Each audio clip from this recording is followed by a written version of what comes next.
Mike, over the weekend, and Tom and I talked about it, you used that word dream, this equity market's dreaming. Why is that dream misplaced?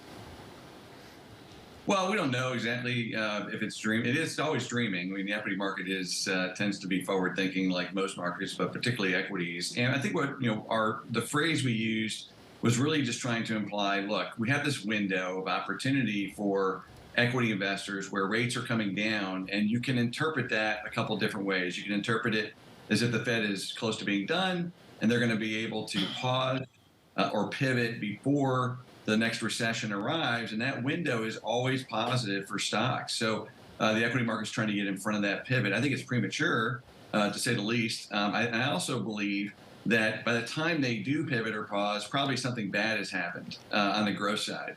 And that's really our core view. So look, we're always open-minded. We don't get too dogmatic with these rallies can happen at any time. But then we go back to our framework, and our framework suggests the risk reward now is pretty poor, right, given our view on growth and given where rates are at this point. Mike, the new, which you've been leading on, is a divide between service sector kind of equities and goods kind of equities. How sharp is the divide between Caterpillar and Apple Computer?